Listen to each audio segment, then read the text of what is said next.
¿Sabes por qué AA se dividió en México? ¿Sabes cuáles son las eventualidades? ¿Cuáles fueron las circunstancias? ¿Cuáles fueron las causas de la división de la estructura de AA en México? Quédate hasta el final de este podcast porque vamos a vislumbrar la historia de AA en México, y para este tema no estoy solo, estoy con un padrinazo ya de casa de su canal Temas Espirituales, que es Rafael S. ¿Cómo está, padrino? Pues muy contento, muy agradecido, y después de tu generosidad con el desayuno, pues el tema que tú le pongas a uno ya lo desquitaste con Ándale.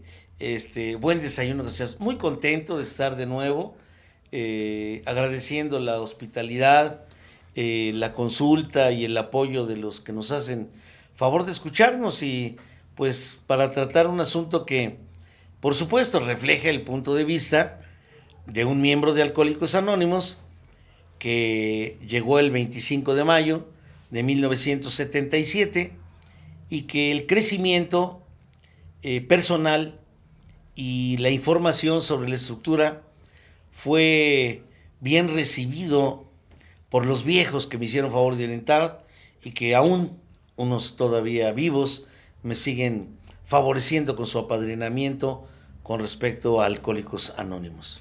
Así es, y pues bueno, vamos a desglosar este tema tan interesante, tan intrigante, este tema tabú. Inclusive, padrino, me atrevo a decírselo porque muchos desconocemos el por qué AA se dividió en México. Antes de iniciar, quiero mandarle un saludo a todas aquellas personas que nos siguen de Latinoamérica: Chile, Perú, Panamá, Argentina, el Ecuador, Salvador, Honduras, Guatemala, Bolivia. También ya nos escuchan en Italia. También un saludo allá en toda Europa, en España, por supuesto, también. A Estados Unidos, mucha gente de Estados Unidos nos escucha. Sé bienvenido a tu podcast, porque el día de hoy vamos a tocar este tema tan interesante que pues es el por qué se dividió AA en México. Y bueno, esta opinión que van a escuchar a continuación, pues es de una persona que vivió este acontecimiento. Bien dicen, padrino, que nadie puede dar lo que no tiene, ¿cierto?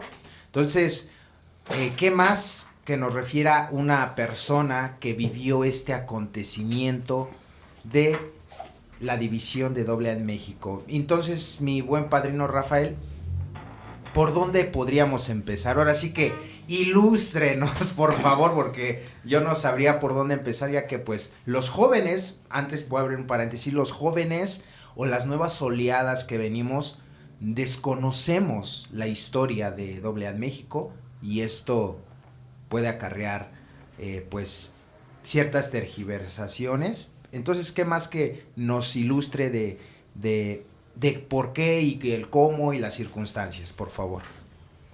Bueno, pues de nuevo agradecido con los que nos hacen favor de escucharnos. Fíjate que cuando Bill W. y el doctor Bob se reúnen en 1938, cuentan que ya hay más de 40 alcohólicos en proceso de recuperación. La historia dice que se abrazan y lloran. Ya hay una esperanza para todos aquellos que no encontrábamos una solución. Bill W. tuvo estudios de economía, de administración, de derecho, de ingeniería. No terminó ninguna, pero eh, tenía fuertes conocimientos, fue un lector ávido desde niño. Ya había tenido experiencia desde de su regreso de la Primera Guerra Mundial. Después él se casa antes de irse a la Primera Guerra Mundial, regresa y es autodidacta y empieza a trabajar en bolsa de valores. Tiene conocimientos de lo que son los fideicomisos, de las fundaciones, y cuando ven con el doctor Bob precisamente en 1938, que es una realidad, la esperanza para los alcohólicos, él constituye legalmente una entidad llamada Fundación Alcohólica. ¿Con qué propósitos él va a tener la creación de la Fundación Alcohólica? Bueno, en cualquier parte del mundo, cuando tú formas una fundación, puedes recibir contribuciones privadas, públicas, que son deducibles de impuestos. Y él traza e inicia esta fundación con 3 grandes propósitos. Primero, que haya hospitales baratos para los alcohólicos. Los alcohólicos de aquellos tiempos, como en los primeros tiempos en México, eran de fondo bajo. Segunda, que haya misioneros que transmitan el mensaje. Y tercero, que haya una publicación que pueda transmitir el mensaje de Alcohólicos Anónimos. Bueno, cuando él lo comenta, estamos en el momento que hay grupos en Akron y en grupos en Nueva York.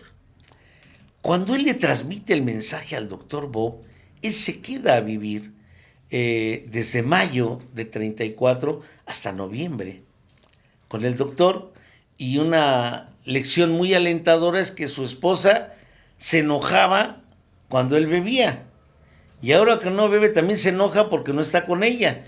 Eso es muy ilustrativo para nosotros, porque nuestras esposas de todos modos se van a enojar. Ah, ok, ya me quitó la losa. Entonces tenemos que tener nosotros bien definido lo que es una prioridad en nuestra vida, que es mantenernos sobrios. Crecen los grupos, está el grupo de Nueva York, de Akron, pero Bill W., las propuestas que él va teniendo, recordemos que todavía no hay tradiciones, hasta 1946 se empiezan a publicar las tradiciones a través de Grapevine. Entonces, lo comenta, en Nueva York le dicen, adelante, tú conoces gente de Wall Street, va a haber gente que se interese por ayudar a los alcohólicos. Con los de Akron es diferente. La gente de Akron es más conservadora y no están muy de acuerdo con la cuestión del apoyo a hospitales económicos para los borrachos, ni tampoco con el pago a los misioneros a sueldo. Sin embargo, como que no están de acuerdo, pero Bill W. insiste y sigue insistiendo. También es un ejemplo que nos da. Cuando un líder en la estructura tiene un plan, tiene un proyecto y no encuentra el apoyo deseado, tiene que insistir. Cuando un proyecto va canalizado, va sentido, de forma experimental para ayudar más a otros que a ti mismo, uno debe de insistir. Y debe de insistir a veces por largo tiempo. Es el caso con Bill W. Los de Akron no están de acuerdo y ahí nace lo que es el derecho de las minorías. No están de acuerdo, queda por escrito que no están de acuerdo, pero apoyan el proyecto de vida. Eso es un derecho tradicional muy importante para nosotros los alcohólicos. Claro. No estoy de acuerdo, expreso por qué no estoy de acuerdo, pero te apoyo, porque la mayoría en eso coinciden. Entonces empieza él a formar la Fundación Alcohólica y buscar el respaldo para un libro que todavía no escribe ni la primera hoja, pero él está pensando en que va a llegar mucho dinero de la distribución. Por eso el concepto de idealista en bancarrota es muy práctico para nosotros. Te decía la abuelita, mi hijo, todavía no matas la vaca y ya la estás repartiendo. Esas características las tenemos muchos alcohólicos, o yo sobre todo. Entonces fíjense ustedes que se constituye la Fundación Alcohólica. Para 1939 se publica el libro Alcohólicos Anónimos. Hasta 1941 empieza a distribuirse de forma importante. Son épocas de vacas flacas para mí. Bueno, Bill W. nada más tuvo vacas gordas antes de la caída del 29, cuando fue el boom, cuando nos recuerda la historia que Bill W. Trabaja con Frank Shaw. Frank Shaw es un amigo de la familia de Lois que lo logra que se integre a la bolsa de valores. Sin embargo, él por su cuenta tiene inquietudes de lograr inversiones. No lo respalda Frank Shaw y entonces él va a buscar inversiones y va precisamente a General Electric, después va a los cementos Portland y logra fuertes inversiones propias y colectivas para esas empresas. Y logra tener un auge muy importante. Todo se lo gasta en alcohol, pero bueno, esa es otra historia. Cuando él deja de beber y empieza a escribir el libro, y el libro alcanza su difusión en 41, después de un sinnúmero de problemas que hubo, pero empieza ya a llegar dinero. Fíjense ustedes que hemos señalado estructura inicial, porque tenemos la Fundación Alcohólica constituida en 1938 por 3 no alcohólicos y 2 alcohólicos, constituida legalmente. Tenemos los grupos de alcohólicos anónimos, ya a partir de 38, 39 en adelante, pero los alcohólicos somos expertos en buscar problemas donde no los hay. Llega a haber problemas con respecto al libro grande, el libro Alcohólicos Anónimos.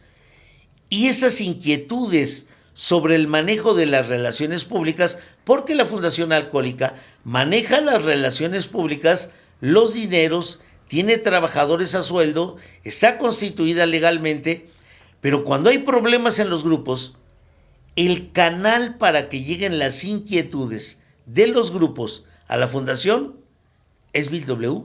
y el Dr. Bob. Claro, nada más era el único vínculo. Exactamente. Ok. Eso ocasionaba muchos problemas. Para 1948 va creciendo la agrupación, se va generando un crecimiento fuerte, pero en 48 hay un problema.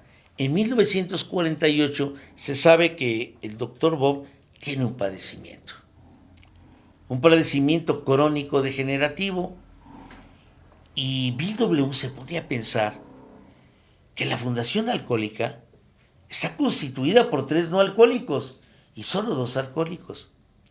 Que el futuro de Alcohólicos Anónimos se pondría en riesgo si no estuviera la voz de los grupos representada y que manifestara sus inquietudes hacia los centros de servicio para poder orientar las relaciones públicas, para poder orientar el financiamiento, para vigilar y derivar los ingresos que llegan a Alcohólicos Anónimos y poder ser una respuesta viable y económica hacia un problema de salud pública tan importante como es Alcohólicos Anónimos. Bill W. le propone al Dr. Bob lo que él llama plan de la conferencia. El Dr. Bob se opone tantito. Los de ACLO son reservados, conservadores, se oponen. Y Bill W. está convencido que se requiere una estructura que permita que los grupos sean escuchados y que sean los grupos quienes tomen las decisiones, no una entidad ajena. Pasa 1949. Ya para 49 el padecimiento del Dr. Bob es más fuerte. Hay un abogado en Nueva York que se le llama Proconferencia, hace una encuesta en 322 grupos. Ya Bill W. viajó a Europa, viajó a Canadá, ve que es una realidad. Hay esperanza para los alcohólicos en todas las partes del mundo. Como ahora, a través de la pandemia, ¿no? Tú tienes, afortunadamente, seguidores que a lo mejor no conocen un grupo presencial de Alcohólicos Anónimos, pero escuchan tus materiales. A lo mejor se están disfrutando de un whisky, de un pulque, de una cerveza, oyéndonos a nosotros. Y han de decir, esos sí están re locos. Pero a lo mejor queda sembrada la palabra a través de los medios digitales y algún día van a llegar. El tema de ahora es diferente a los temas que hemos grabado antes y puede decir algún alcohólico, si no me intereso ni por mi vida, ni por la historia de mi vida, ¿qué me interesa la historia de Alcohólicos Anónimos? Porque habemos de todo. Sin embargo, siempre hemos sabido, a mí me enseñó mi padrino, cuando a una persona le interesa, es suficiente el esfuerzo. Así es. Es suficiente, ¿no? Entonces, yo por eso siempre me muestro muy agradecido que me permitas vertir solo mi opinión, no hablo en nombre de ninguna estructura, simplemente la opinión de un miembro que ha estado activo por gracia de Dios y que amablemente tú lo invitas a que dé su opinión. Las encuestas preguntan solamente, ¿quién quieres que gobierne Alcohólicos Anónimos? ¿Una entidad constituida por 3 no alcohólicos y 2 alcohólicos? ¿O que sean los representantes de los grupos quien gobierne Alcohólicos Anónimos? Wow, muy sutil el marketing que utiliza. Y todas las respuestas fueron, queremos que Alcohólicos Anónimos sea gobernado por alcohólicos. Claro. Sí necesitamos gente no alcohólica, pero en otra jurisdicción de gobierno, no de donde surgen todas las inquietudes. Entonces, ya cuando el diagnóstico es más difícil para el doctor Bo, entonces empieza y le dice a Bill W, adelante. Entonces, ya para 1950, Bill W propone precisamente lo que es el plan de la conferencia. Aquí, en este gráfico, mostramos que es la estructura de la sección México y que retomamos la forma, un organigrama te va delineando autoridad y responsabilidad. Esto que nosotros constituimos en 1986 con el movimiento llamado Regreso a lo Fundamental, Sección México. Fue un esfuerzo y una respuesta a las necesidades y al clamor de los grupos de ser gobernados por nosotros mismos. Hemos conservado en la Sección México la división, la forma de dónde viene toda la autoridad que es de los grupos, cómo se deriva al RCG y a los miembros del comité y en dónde se conjunta la autoridad y la responsabilidad en las asambleas de área y cómo la asamblea de área elige al delegado a la conferencia para que lo represente en un evento anual. Y de qué manera la conferencia ordena a una entidad legal llamada Junta de Servicios Generales, que a su vez está constituida legalmente y tiene constituidas legalmente 2 subsidiarias, autónomas, independientes, que manejan sus recursos financieros de manera propia.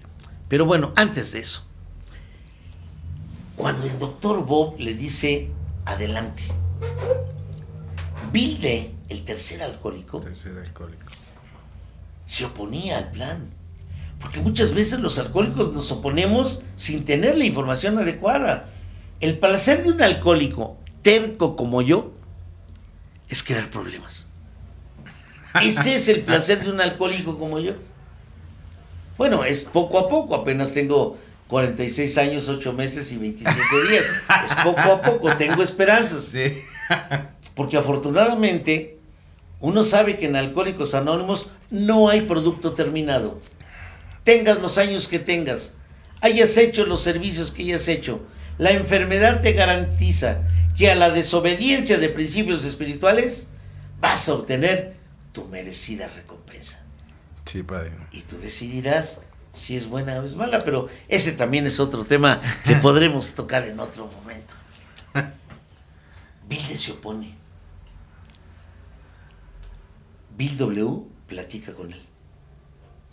Y después, Bill D es el primer delegado por el área de Ohio a la conferencia en 1951. ¿Qué nos muestra Bill W? Que siempre va a haber una resistencia a los servicios de estructura. Claro. Al alcohólico no le gusta servir con orden, con responsabilidad. Le gusta hacer las cosas a modo, como él quiere, Sí, cuando claro. él quiera y como él quiera. No. Un servicio estructural te va a dar orden, disciplina. Cierto. Vas a tener que informar y vas a tener que resistir críticas. Y un alcohólico delicadito, Ay. pobrecito, ternurita, hecho, pero así, pero con hilo del más fino, es comodino, Sí, sí, sí. es flojo, quiere servir cuando quiera y como quiera. Él no quiere informar, no quiere estar diario en el grupo, no. Necesita trabajar, pobrecito, debe tanto. Y luego dejó de conquistar tantas mujeres en su vida Ay, que don él Juan. cree que el programa es para recuperar amores perdidos. Y el programa es para recuperar la fe. Sí, sí, sí. Pero somos respetuosos con los que entienden la recuperación, Sí. el recuperar amores perdidos. Cuidar hijos ajenos. Normal. No, es una chulada. Afortunadamente son mínimos los Los alcohólicos que con lo esas hacen, ¿no? Sí. características. No. Pero bueno, también ese es otro tema. Obtienen el apoyo, empieza a crecer, empiezan los problemas legales con respecto. Es muy curiosa una anécdota cuando en la Junta de Servicios Generales, que ya empieza a partir de 1954, ya constituida legalmente. Es muy aleccionador que Bill W. mantiene el funcionamiento de la Fundación Alcohólica desde 50 hasta 54, y hasta 54 aparece la Junta de Servicios Generales. O sea, él no se avienta un proyecto nada más así y vamos con todo. No, él va midiendo. Esa es la visión que requiere el líder en Alcohólicos Anónimos para ir midiendo avance, retroceso, pare, mire, escuche. Claro. Es el apadrinamiento del manual de servicio. Fíjate lo que estás haciendo, si hay que rectificar. Va pasando el tiempo, empieza el plan de la conferencia. En 1951 se lleva la primera y en 54 cambia el nombre de Fundación Alcohólica por el de la Junta de Servicios Generales. En 1955, en la Convención de San Luis, un evento tan importante para nosotros, ya los ahí reunidos en San Luis, Missouri, a nombre de todos los que estamos y los que están por llegar, adoptan los 3 legados de Alcohólicos Anónimos. Bill W. siempre se preocupa por mantener buenas relaciones con la gente no alcohólica, y ya los estatutos legales a partir de 1954, los estatutos los propone Bernard Smith, que fue presidente de la Junta de Servicios Generales en Estados Unidos y Canadá de 1951 a 1957. En 1955, Bill W. presenta la Carta Constitutiva de la Conferencia, que consta de 12 artículos. El segundo artículo, que en 1955 es aprobado, señala que pueden crearse diferentes secciones en el mundo que solamente se diferenciarán por cuestiones de lenguaje y legales. Que pueden crearse las secciones tantas como sean necesarias, y que la sección de Estados Unidos será llamada la sección mayor por ser la primera. Claro. Pero que ninguna sección en ninguna parte del mundo puede estar por encima de otra. Eso dice la versión original del artículo 2 de la Carta Constitutiva, presentada en 1955. Ese artículo es cambiado en 1987 en Estados Unidos y Canadá. Y ahí, dentro de la modificación, señala que la única estructura que puede dar permiso para la impresión y distribución de la literatura será Estados Unidos y Canadá. Ya denominan por encima de cualquier sección la sección mayor de Estados Unidos y Canadá. Es un contexto general, pero ¿qué pasa en México? En 1903 nace en Tetecalita, Morelos, Ricardo P. Se va a Estados Unidos a trabajar. Allá empieza a beber a los 27 años.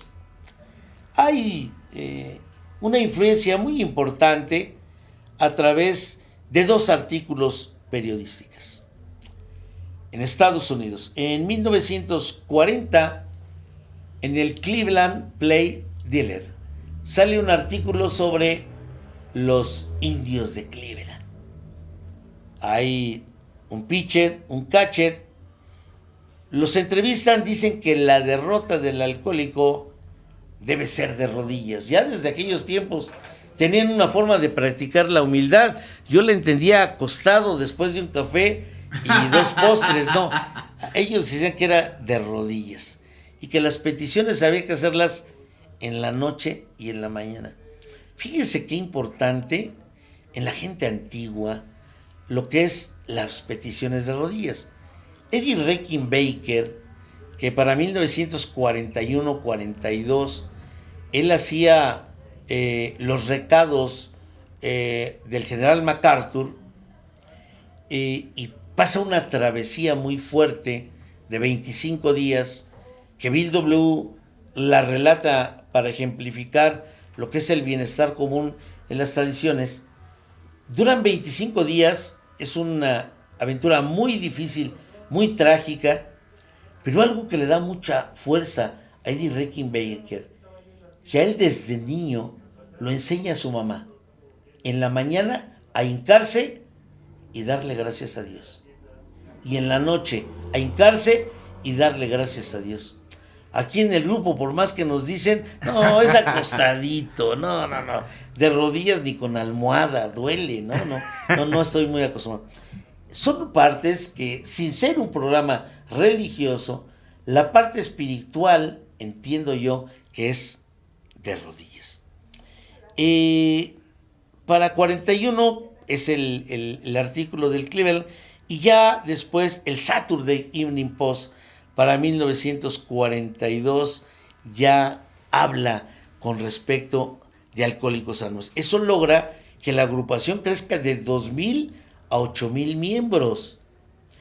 Ya hay una entidad de servicio que le presta atención a toda la correspondencia, al manejo de las relaciones públicas, a los programas de radio, de televisión, programas de cine, con respecto a lo que para ese momento históricamente es algo desconocido, la rehabilitación del alcohólico.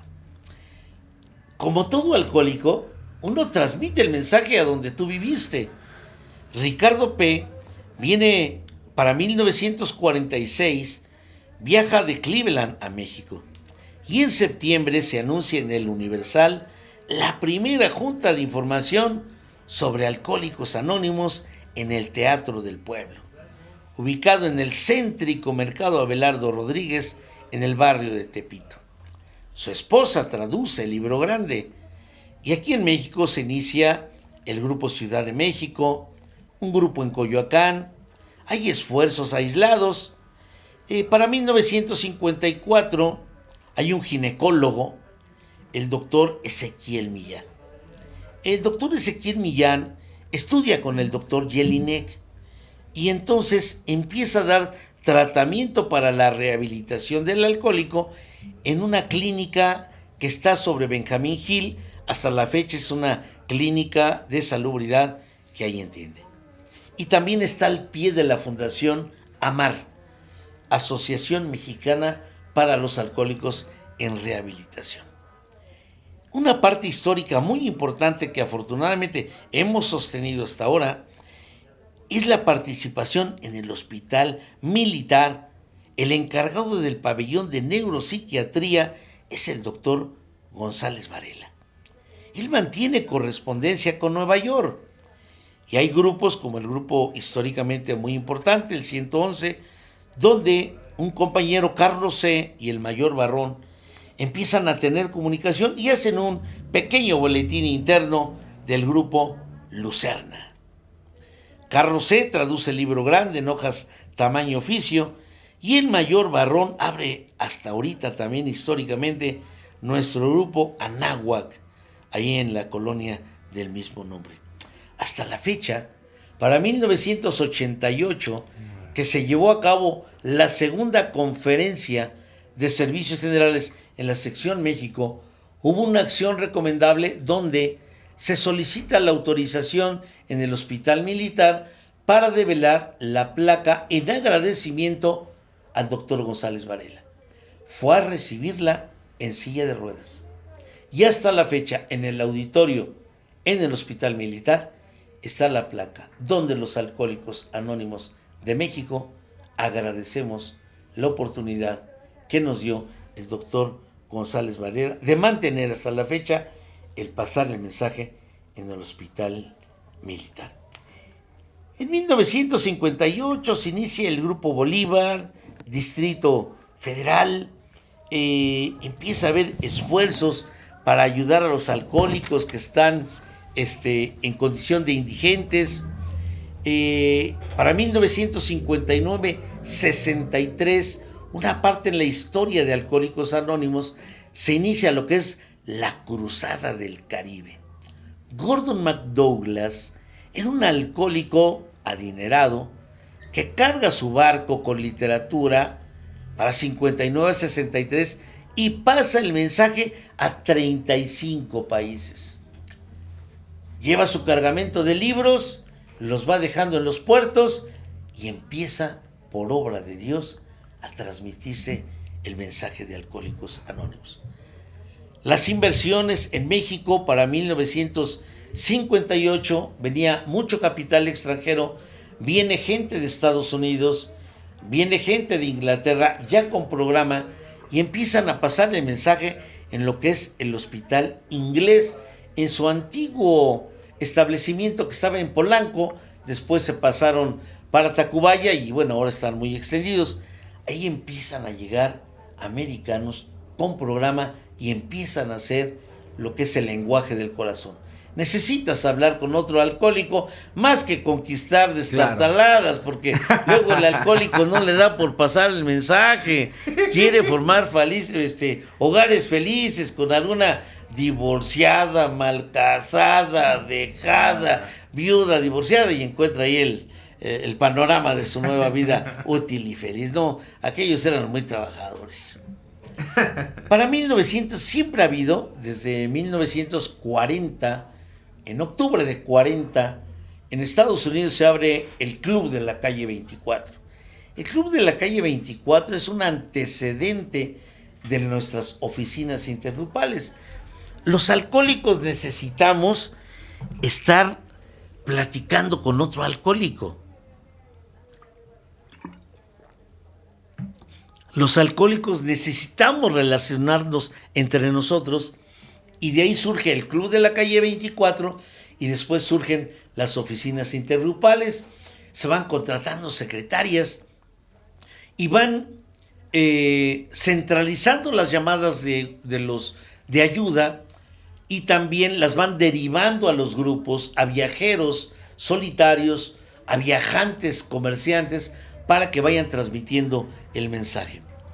En México, en 64, se inician las oficinas intergrupales en Guadalajara, Tampico, Mérida, Distrito Federal, e inician unos congresos nacionales. Esos congresos donde te reúnes con gente de toda la república sin conocerte, te abrazas, comes con ellos, transmites el mensaje y vive uno una total fraternidad dentro de los congresos. Para 1966 todavía no hay literatura en México. La literatura que se conoce es la literatura del Padre Fau y se distribuye a través de la oficina intergrupal en aquel tiempo en Santa María la Redonda. Había folletitos, las hojas sueltas, la copa vacía, el compañero de mesa. No había otra literatura.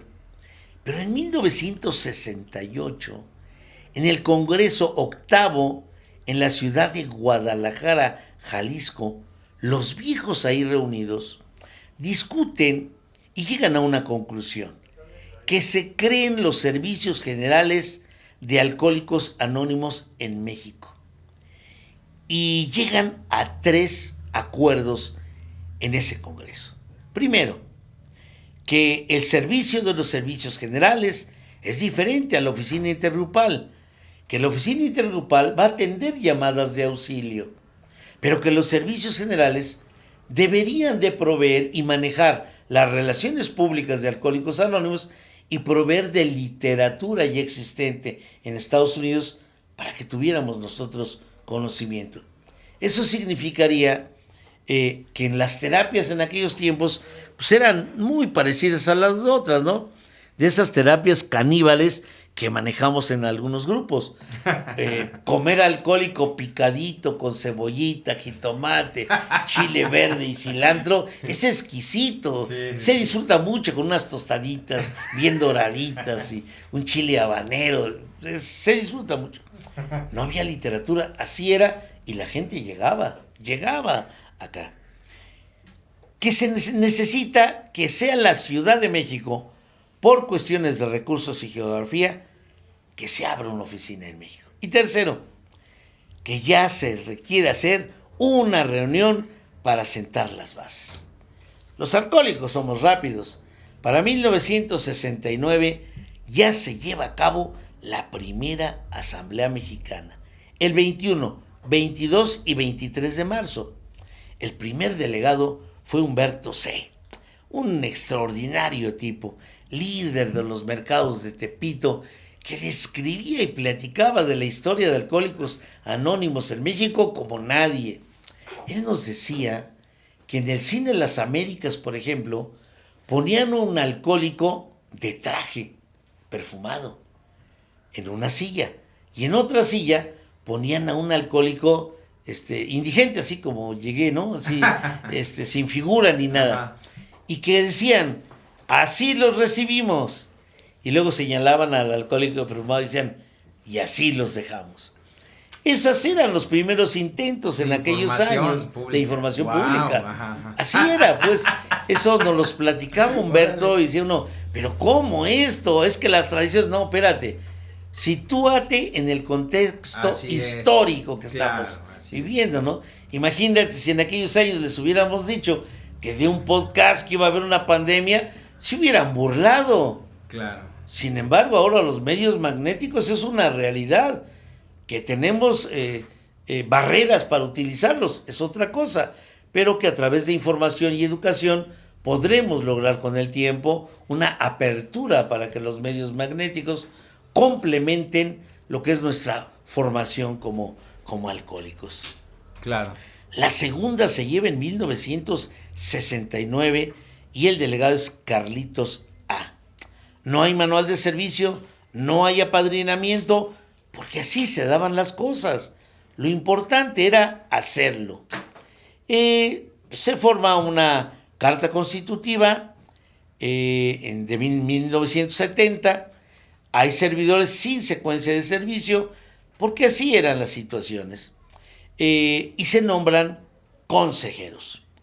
Y se autoriza ya un delegado mundial de allá de Chihuahua para que solicite préstamos para la impresión de literatura. Se nombra un gerente de literatura y un gerente sustituto. Viajan a Estados Unidos. Estados Unidos nos presta, nos da 3 préstamos, uno de $1,500, uno de $5,000 y uno de $10,000. Todos se vuelven a pagar, todos. Y se empieza a imprimir literatura a partir de 70. El único requisito que piden en Estados Unidos es que haya un fiador, pero que no sea alcohólico. ¿Quién sabe por qué los alcohólicos nos tendrán desconfianza? Y el fiador, el aval, es el doctor Jorge Escoto Velázquez. Para 1971 aparece el primer organigrama.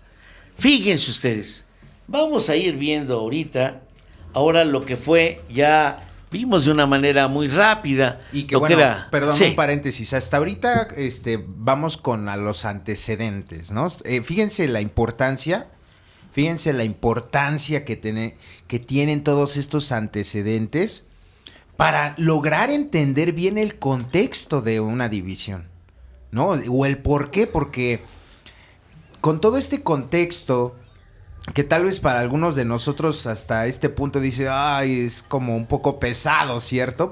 Como usted ya lo decía, ¿no? Si en mi vida a veces no me intereso ni siquiera por mi misma historia, menos por la... Sin embargo, todos estos antecedentes es el preludio a lo que viene después.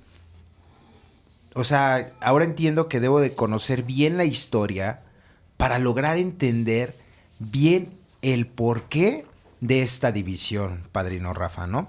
Entonces, hasta ahorita son antecedentes que todavía faltan algunos, pero que hasta este momento logro entender, padrino, que desde la estructura inicial de la Fundación Alcohólica, el cómo tuvo esa metamorfosis posteriormente a los años y que los grupos se volvieron los dueños de la estructura.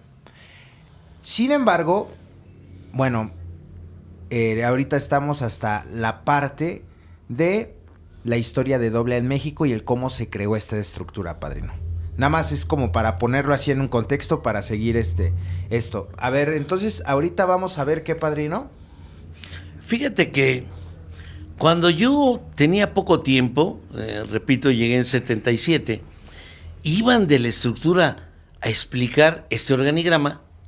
Yo lo veía y decía, como que esto venía en la parte de atrás de los refrigeradores y las televisiones. Yo no entendía nada. Yo nada más tenía tiempo para no beber. Seguía haciendo tandas y no las entregaba. Pedía prestado y no pagaba. Normal. Todas esas cosas que en los primeros meses, los primeros años, pues cree uno que nada más el problema es no beber. Este organigrama se forma en 1970.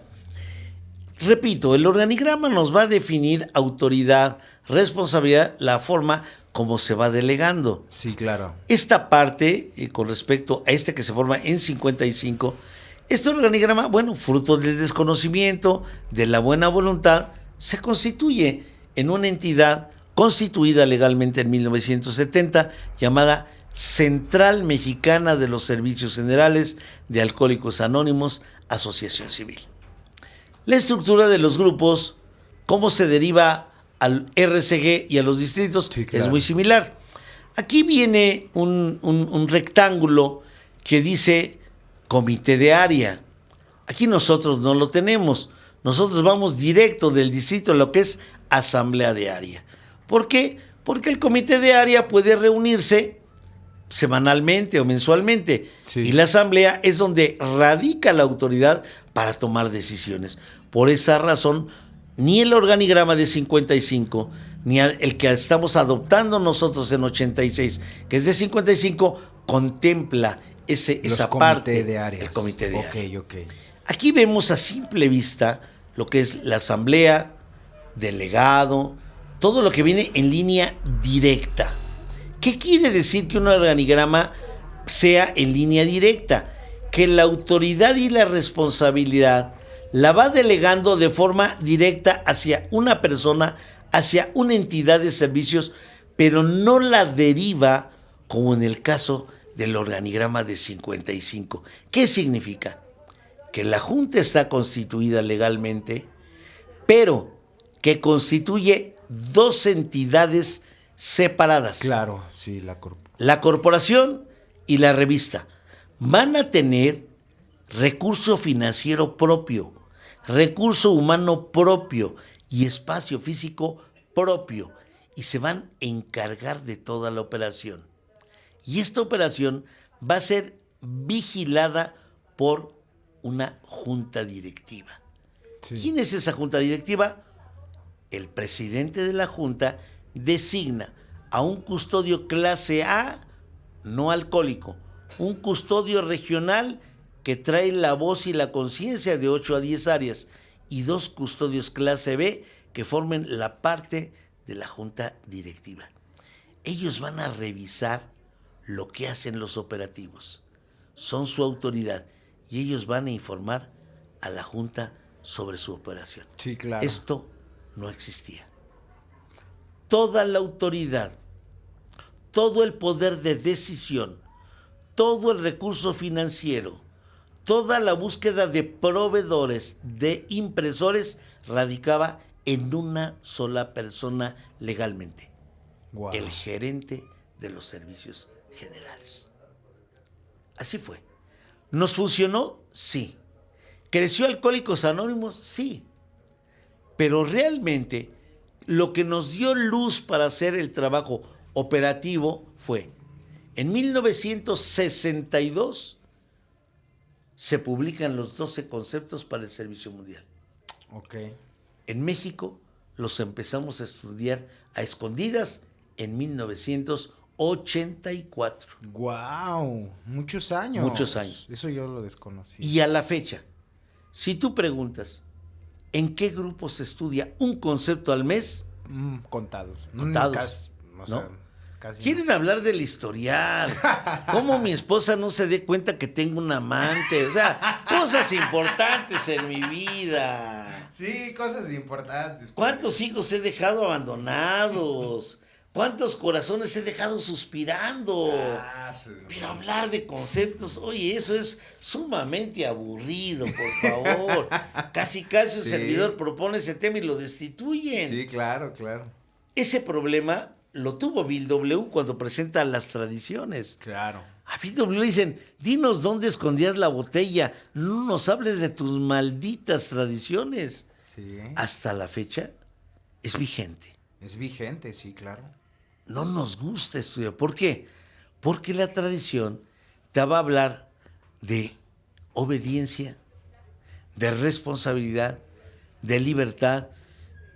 Y lo que un alcohólico quiere es libertinaje, irresponsabilidad y mal gobierno. Sí. Y si no obedecía a mi mamá y a mi papá, menos una runfla de viejos descontentos que están en un grupo, ¿no? Así es. Eso es Wow. algo de raíz que va pasando, va teniendo y va creciendo la agrupación, se va constituyendo. Con esta estructura de la central mexicana, es como va creciendo, florece AA en México. Sí. Ok. Nada más. Va creciendo y fíjate que a nosotros nos llevaban, por ejemplo, a la oficina intergrupal en Santa María la Redonda. Tú llegabas y era muy entretenido y muy didáctico escuchar a los viejos. Tú te sentabas y oías un viejo y te decía, aquí se puede hacer de todo. Roba, conquista, nada más no bebas. Y te sentabas en otra mesa y decían, el programa es para ser hombres y mujeres agradecidos a Dios y que sirvan a sus semejantes. Y a veces te tomabas un café en una mesa y un refresco en otra y quedabas más confundido. Sí, claro. Porque un viejo te decía una cosa y otro viejo te decía otra cosa. Y luego te decían, fíjate en lo que digo, no en lo que hago. No. Un alcohólico se fija en lo que haces, no en lo que dices. Sí, es el ejemplo, la parte fundamental que tenemos nosotros para el desarrollo en Alcohólicos Anónimos. Entonces, llega 1970, hay un acta legal de 70, otra acta legal de 1978, en donde va señalando de los primeros artículos que se hacen en la primera carta de 70, la carta de 78, cuando termina el doctor Escoto como presidente, cambian 35 artículos del acta. Wow. Los cambian. Y así sigue trabajando. Sigue creciendo la agrupación, va pasando el tiempo, va creciendo la agrupación, termina su presidencia en 78 y empieza como presidente el licenciado Fernando Gutiérrez. Se cambian los 35 artículos, había poco interés por el servicio, entonces venían todos los consejeros, los que van a manejar las relaciones públicas y a decidir la política nacional de Alcohólicos Anónimos, vienen de un solo grupo. sin experiencia en el servicio. Pero vamos creciendo, el mensaje se sigue difundiendo. Para 1984 empieza a haber compañeros viejos que se interesan por el estudio del manual, de los conceptos. Y se lleva a cabo la Convención Nacional en el Palacio de los Deportes, con pago de cuota, y eso impacta en los grupos. Empieza a haber molestia en los grupos por el cobro de cuotas. Los que tuvimos la oportunidad de ir a esa convención, yo ya fui a esa y a una anterior, pagas tu cuota y sin problema dices, pues más gastaba en el alcohol, pues pago mi cuota. Es el gafete, ¿no? El gafete, se llama el gafete. ¿No? Y fuimos, pero tristemente nos dimos cuenta que venía mucha gente de provincia que no la dejaron entrar porque no pagó el gafete. No le permitieron la entrada. Okay. Y había policías cuidando. Eso levantó una ola de descontento y nosotros sabemos que el financiamiento de Alcohólicos Anónimos proviene de dos grandes flujos de dinero. Uno son aportaciones voluntarias, otro remanente de literatura. Esos dos canales de flujo de dinero hacen que nuestros servicios generales funcionen. Claro. Para pago de empleados, pago de impuestos, y se fusionan esos dos flujos de dinero. En todas las estructuras en el mundo, exceptuando Islandia, Finlandia y nosotros, en todos, el fuerte, entre el 70 y 80% del dinero que fluye para las oficinas es de remanente de literatura. Con nosotros es diferente. El 80% proviene de aportaciones voluntarias. ¿Pero por qué proviene de aportaciones voluntarias? ¿Qué tuvo que pasar? En 84 hay descontento, retenemos aportaciones. Para 1985 inicia su periodo el doctor Guillermo Velázquez Sámano. Y ya estaba colaborando en el Comité de Instituciones en la Central Mexicana desde 1979-80. Ya lleva algunos años, cuando él empieza su periodo, hay retención de aportaciones de las áreas de la zona oriente y se presenta una inquietud. Los grupos, como autoridad que somos, tenemos el derecho de manifestar inquietudes sobre el funcionamiento de nuestras entidades de servicio. Claro. Y se hizo llegar una inquietud por el área de Jalisco y por el área de México. Que la Central Mexicana adoptara el capítulo 9 del Manual de Servicios y que adoptara los 12 conceptos para el servicio mundial. ¿Qué significaba eso? Significaba que el capítulo 9 del Manual de Servicio dice que la Junta se constituye legalmente y constituye de forma autónoma e independiente la corporación y la revista. Sí, claro. Que se rompiera con este organigrama que delegaba en una sola parte, quien fuera el gerente, la autoridad para decidir el financiamiento, las relaciones públicas y los nombramientos en la Central Mexicana. Esa inquietud se hizo llegar en 1985 y la hicieron a un lado. No la tomaron en cuenta. Para 1986 ya se hizo llegar la inquietud de forma, en tiempo y forma, y tampoco fue escuchado. Se insistió en la adopción del capítulo 9 del Manual de Servicio. Se insistió también en que se adoptaran los conceptos. En esa 20 asamblea fue depuesto el consejero regional, fue expulsado de la asamblea el delegado del área Oriente 1 y el doctor Guillermo Velázquez Sámano, al leer los problemas que él había detectado, también se retira por no ser escuchado en sus planteamientos. En ese mismo momento se aprueba al licenciado Alejandro Martínez, presidente del Consejo, y se retiran 8 áreas.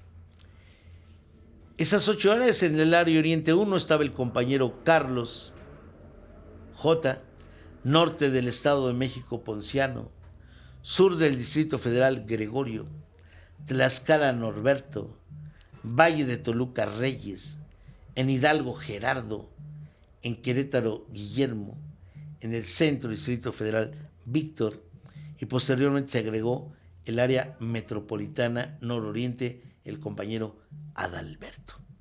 De todos ellos, solo queda vivo, al parecer hasta ahora, Víctor y Reyes. Una pregunta aquí, padre. Sí. Entonces, se hizo una inquietud, ¿no? Para meter un poquito más en contexto, se hizo una inquietud en donde se adoptara el 9º capítulo y los conceptos a la estructura. Esta inquietud no fue escuchada. Así es. ¿Por qué no es escuchada? Yo quiero pensar... por su opinión, vaya. O sea, quiero pensar que era desconocimiento. Seguramente había buena voluntad, pero a veces la ignorancia y el desconocimiento nos hace tomar decisiones equivocadas. Claro. Yo quiero pensar que era desconocimiento para no meterme en situaciones de que podía haber una concentración de autoridad y de poder para definir proveedores, impresores y todo lo que significa formar la literatura. Sí, es dinero. Fue desconocimiento, las inquietudes van creciendo, hay asambleas después del regreso del delegado, y entonces en las asambleas se toman acuerdos. Ya no asistir a la 21 Asamblea Mexicana. Seguir manteniendo los acuerdos anteriores, que son retención de aportaciones, no adquisición de literatura y no comunicación con las oficinas. Y se convoca una reunión nacional para el 24 de agosto. Antes de la asamblea hay reuniones con los viejos estadistas. Se voció a través de la estructura y llevamos a cabo 2 reuniones en el auditorio de la iglesia de la Sabatina, allá por el metro Juanacatlán. Ahí acudieron los viejos de ese tiempo y se les preguntó. No fuimos escuchados. Quien gobierna Alcohólicos Anónimos es una entidad. ¿Qué hacemos? Y los viejos dijeron, adelante. Adelante. Yo creo que es muy importante, como lo señala la 2ª, la 4ª y la 9ª tradición. La consulta a los viejos cuando hay problemas serios. Sí, claro. Y los viejos nos dijeron, adelante. Entonces, 1986 se divide AA en México. ¿Podría decirse de esa manera? Fíjate que yo no se oye mal con tus palabras. Yo diría, en 1986 nos constituimos como una entidad en apego a lo que Bill W. dejó escrito y fue aprobado en la convención de 1955. En la convención y es la única vez en Estados Unidos que se reúne la convención de San Luis con la conferencia. Ok. De San Luis. Entonces nace otra estructura, podríamos decirlo. Nos constituimos como sección México y ese 24 de agosto tuvimos una resolución, los ahí presentes.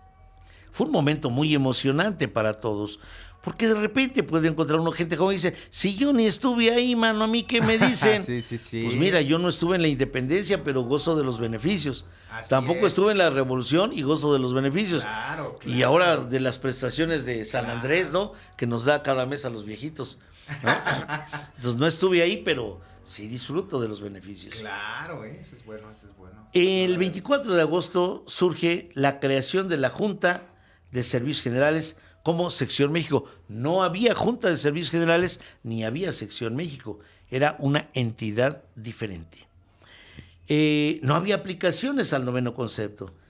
Entonces, SEP aprobó que se constituyera la Junta de Servicios Generales y que había que darle vida a lo que era la segunda tradición y nunca más lo legal por encima de lo tradicional, sí.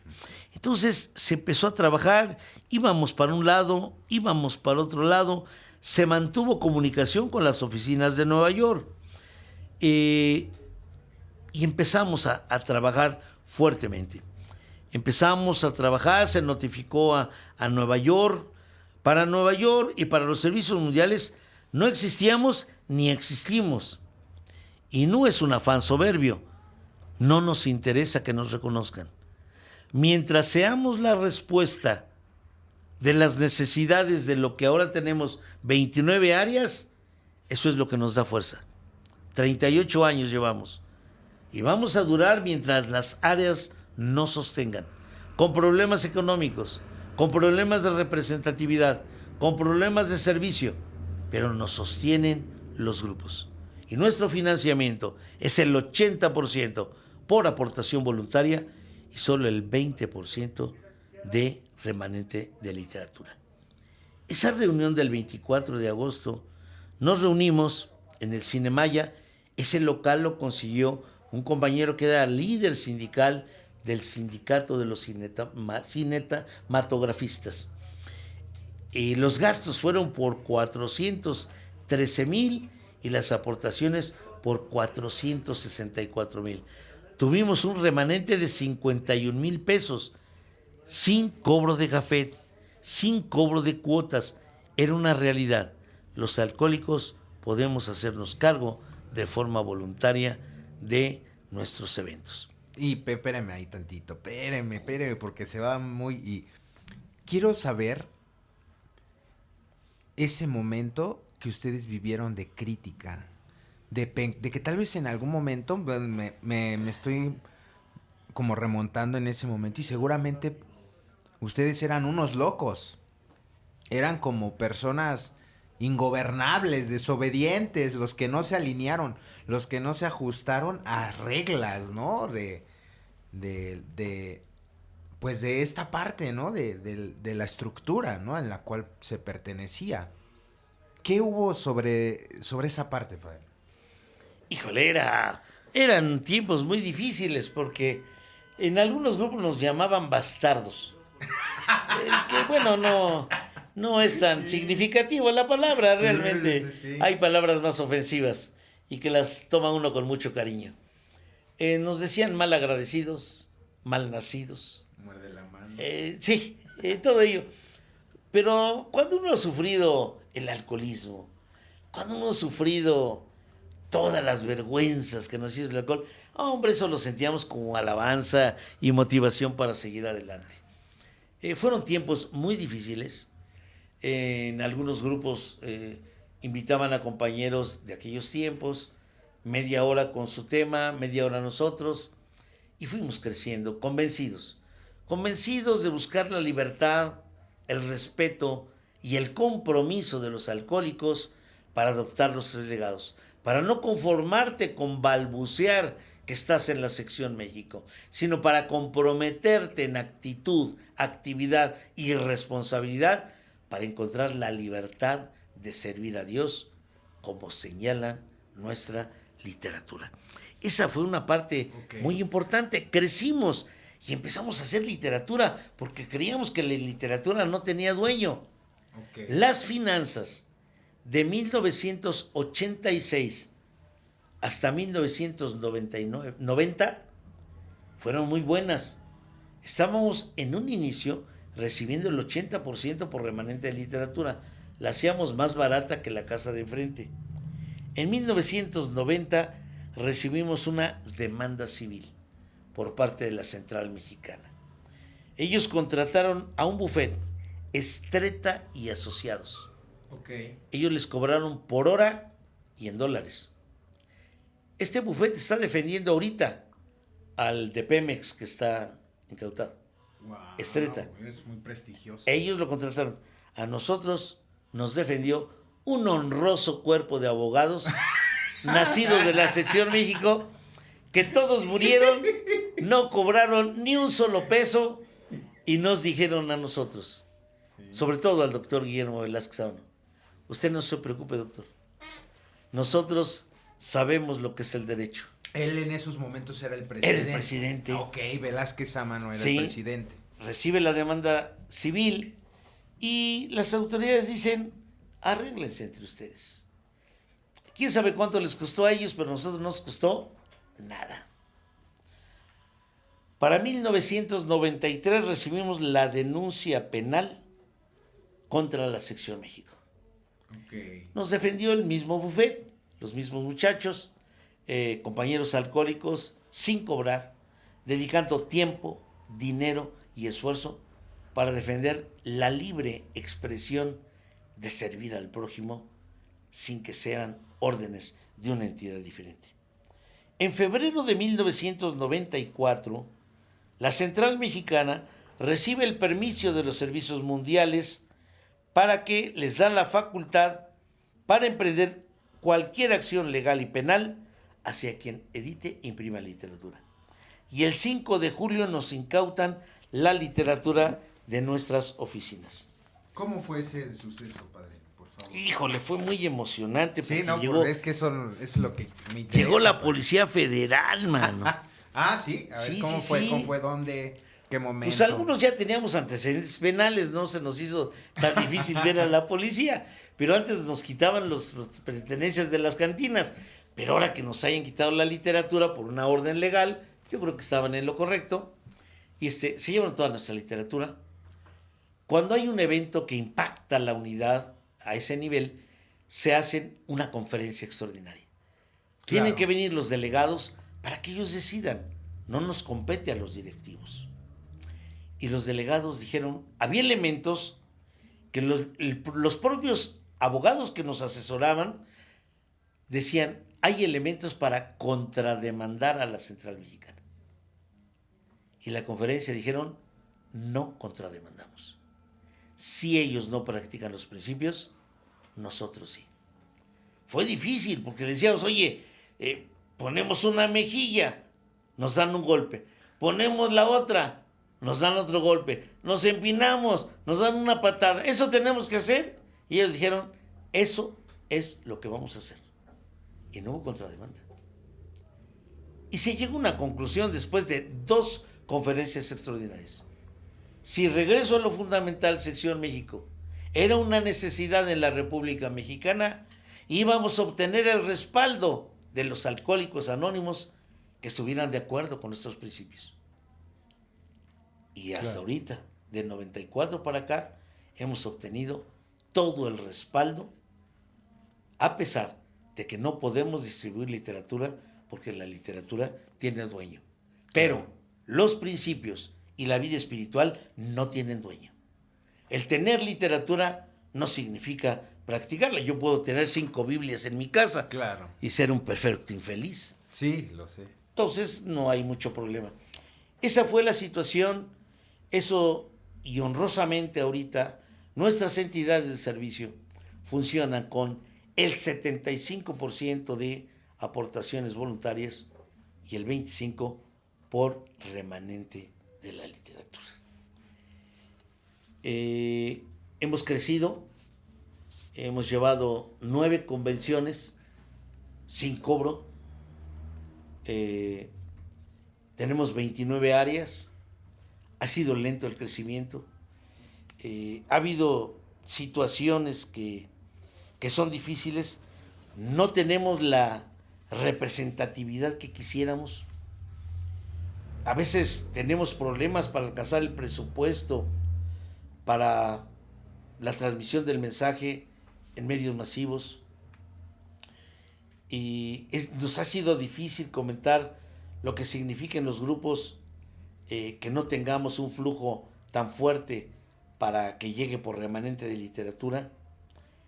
Hemos tenido problemas de apadrinamiento, hemos tenido problemas también por la modernidad, ahora de que llegue el nuevo, y a veces no le dedicamos el tiempo que nos dedicamos a nosotros cuando llegamos.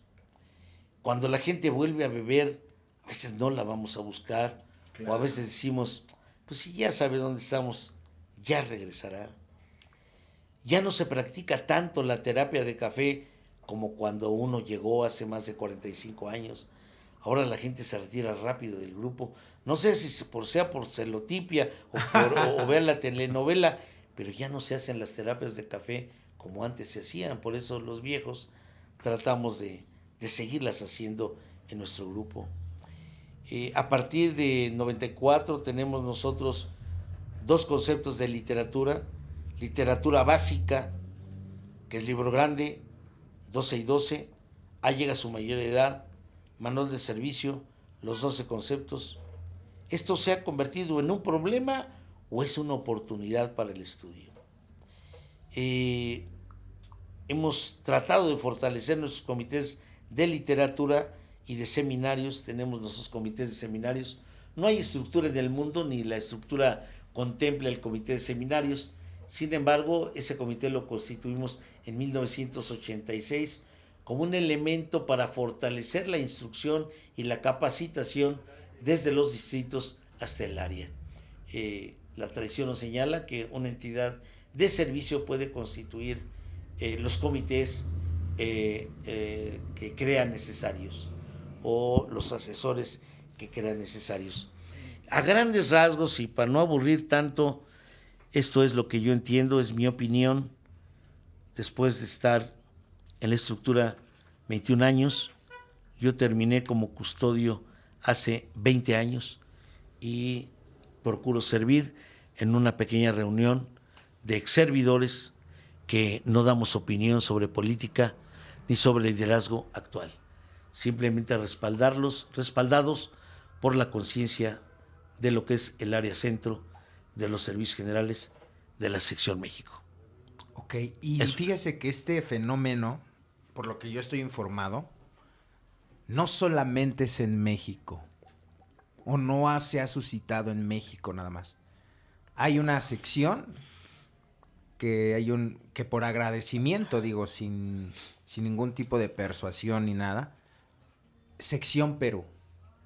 En Perú, México apadrinó, pidió en Perú el apadrinamiento en este sentido.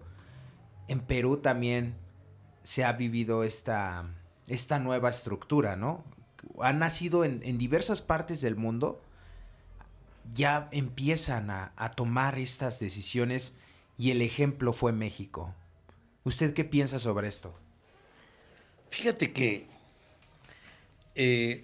muy personal punto de vista, nosotros tenemos un comité internacional en las oficinas que se encarga de mantener comunicación con las diferentes estructuras y sobre todo aquellas que estén interesadas en lo que es la sección México. Porque, repito, para Estados Unidos no existimos y no nos interesa su reconocimiento, mientras seamos una respuesta a las necesidades de los grupos que nos favorecen. En Perú está empezando lo que es la parte de la sección Perú, tendiendo el apadrinamiento. En Bolivia hay esfuerzos donde nos piden grupos aislados opiniones sobre el regreso a lo fundamental y se las damos. Creemos nosotros que es un trabajo a largo plazo. Nosotros aquí en México hemos visto que han disminuido la membresía en AA en nosotros, pero han aumentado los grupos. A la par ha habido una cadena de esfuerzos aislados de nuevas corrientes. Y se van a formar nuevas corrientes, sí, y más corrientes, porque el ego del alcohólico no tiene límite. Sí, claro. Quiere inventar cosas que ya están inventadas, ¿no? Sí. Algunos creen que aullando en los cerros van a encontrar la liberación y pecan y escriben, y pecan y escriben. Como debe ser. Y ya tienen más escrituras que la notaría. Somos respetuosos, cada quien busca su esfuerzo. Y yo creo que ahora más que nunca se vive lo que Carl Jung le dijo a Roland H. Cuando bebe al año. Dice, le recomiendo a usted un ambiente solidario, optimista y religioso. Todas las nuevas corrientes que se estén formando en Alcohólicos Anónimos hacen una combinación entre religión, el programa de AA, filosofía, se abrazan, gritan uno para todos y todos para uno. Y se apoyan tan grande y también que hasta intercambian mujeres. Es un movimiento de avanzada. Oye, qué lástima que no estaba vigente cuando yo llegué. Pero esa combinación de elementos que dice Carl Jung, ambiente solidario, optimista y religioso, logra que la gente se aísle del defecto que le está causando. No practicará nada, pero viven solidarios y unidos. Eso es lo que pasa con las nuevas corrientes. Claro. Regresarán, rectificarán, nosotros vamos a ir a lo nuestro. Y lo nuestro es tratar de concientizar sobre la práctica de los 3 legados desde que llegue el nuevo. Sí, claro. Y bueno, en este sentido, padrino, la concentración de dinero y de poder, por lo que ahorita se estaba relatando, ¿no? De que creo que el punto medular fue no haber tomado acción en esa parte de esa inquietud. Fue algo, o sea, una inquietud muy específica y muy importante para la toma de estas decisiones. ¿Qué tan importante es de que la voz de los grupos sea escuchada? Fíjate que hay varios compañeros antiguos que todavía nos regalan su experiencia. Por ejemplo, había funcionarios de la Central Mexicana que decían que los 12 conceptos para el servicio mundial no eran aplicables en México, que no estábamos preparados. Entonces los compañeros que en ese tiempo servían en las oficinas, un compañero, una compañera que fueron destituidos, decían, pero es que si los pasos se pueden practicar en cualquier parte del mundo, las tradiciones también, ¿por qué los conceptos no? Quizá por desconocimiento, quizá por mal manejo de información, pero ese fue el sustento, que no eran aplicables. Y el de nosotros, todos los compañeros antiguos, que se vieron la tarea de investigar y estudiar y salir de su problemática personal de alcohólico y tratar de contribuir para estructurar una nueva estructura en México con problemas económicos, con problemas de representatividad. Somos una estructura nueva, con problemas nuevos de crecimiento, pero con suficiente entusiasmo para que la sangre renovadora, que dice mi padrino, a veces no es sangre renovadora, es moronga, ¿no? Pero tengamos confianza en que los nuevos se interesen por el movimiento y que ellos decidan.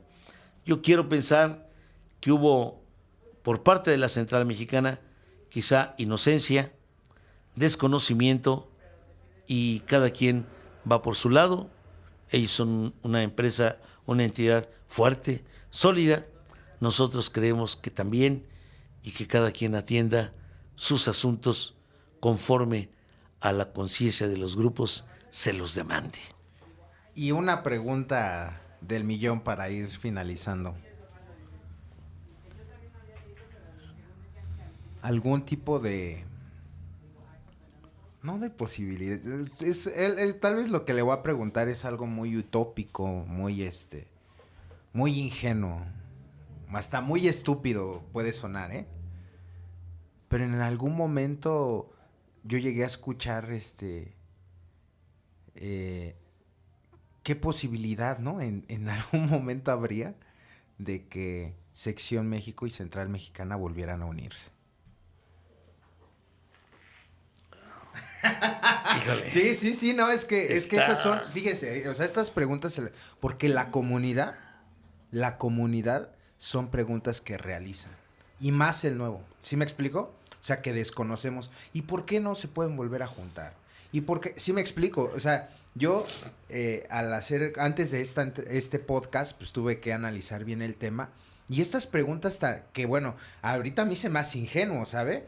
Porque ya al menos tengo un poquito de conocimiento, pero yo esa pregunta me la hacía cuando yo llegué. ¿Y por qué no se podrán volver a juntar? ¿Y por qué? ¿Sí me explico? Sí. ¿Sí nos podría decir? Híjole, fíjate que Tengo una compañera que me dice, yo no lo he notado, pero me dice, a veces se te nota en tu compartimiento el anhelo de que estén unidas los alcohólicos. Y yo no lo noto. Todos los que iniciamos esto nacimos en la Central Mexicana, porque así era. Sí. Pero yo estoy convencido de una cosa, que el agradecimiento no significa sometimiento. Yo estoy agradecido, pero no puedo someterme a algo que va en contra de mi libertad y mi ideal como alcohólico y como individuo. Esta pregunta no las han hecho. ¿Qué posibilidades hay que las 93 áreas que tiene la Central Mexicana, a través de sus delegados, tuvieran una reunión con los 29 delegados que nosotros tenemos? Wow. Que los directivos quedaran totalmente afuera, ningún custodio, solo los delegados, y que ellos decidieran el futuro. Es la única posibilidad. Fuera manos de custodios, fuera manos de directivos. En la sección México estamos acostumbrados a ello, en la Central Mexicana no, lamentablemente. Ya no hacemos labores de proselitismo. Yo he viajado Mérida, distritos en Mérida, en Campeche. Les he explicado y me dicen, así estamos contentos. Y si estamos funcionando mal, así queremos funcionar. Está bien. Ahora, ¿quién puede decir que a lo mejor los que estamos equivocados somos nosotros? Claro, ¿Puede ser? También, sí. Porque en todas ¿Es partes una del mundo, sí. posibilidad?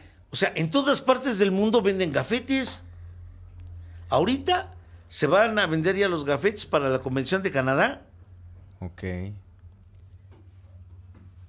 Con años de anticipación. Nosotros no cobramos gafet. La única estructura del mundo que hace su convención sin dinero. Y al final, cuando se clausura la convención, dicen que está coordinando. Faltan 200,000 pesos. Se pasan los sombreros y se juntaron 300,000. Esa es nuestra fuerza. A lo mejor estamos mal. A lo mejor no tenemos espíritu financiero. A lo mejor no prevemos el negocio. Pero así nacimos. Así crecimos. No cobramos por comprar. Bueno, yo sí cobro el desayuno contigo, ¿no? 3 quesadillas y una gordita de chicharrón. Ándale, sí, Esa es mi sí. cuota. No cobramos por ir. Pagamos nuestros gastos, a donde sea. Eso me consta, claro. Y bueno, a lo mejor nosotros somos los que estamos mal y ellos están bien. Pero hay una frase de un abogado que murió que a mí me parece de lo mejor. Dice, lo bueno es bueno aunque nadie lo haga. Y lo malo es malo aunque todos lo hagan. Sí, sí me deja pensando esa frase, ¿eh? Está muy buena, está para reflexionar, porque da para mucho. Así No, es. ahorita me viajó con esa idea de un evento en donde 16 delegados de las estructuras estén, bueno, todos los delegados de la República estén, guau, ¿no? O sea, sería algo... Pero bueno, eso es algo, utópico, ¿no? Es algo así, pero que fíjese que toda esta información que usted nos ha regalado el día de hoy, pues bueno, al menos a mí me sirven como joven para documentarme, ¿no? Para entender la raíz, porque como evidentemente ustedes escucharon, pues es una participación lo más imparcial posible, sin ningún tipo de dolo, ni tirarle a nadie, ni mucho menos. Es una participación muy sobria. No se trata de eludir, no se trata de herir algún tipo de susceptibilidad, ni mucho menos. Es una información, es una ilustración que pues a mí en lo personal me nutre demasiado, me nutre porque pues ahora entiendo el contexto de las cosas, ¿no? Ahora entiendo por qué, fíjese, con lo que usted explicó ahora entiendo por qué mi padrino que me recibió en mi grupo es un ex delegado. Voy a guardar su anonimato porque si no van a saber de qué grupo soy. No, y luego me andan cargando ahí en mi área, pero bueno. Bueno, el padrino que me recibió es un ex delegado.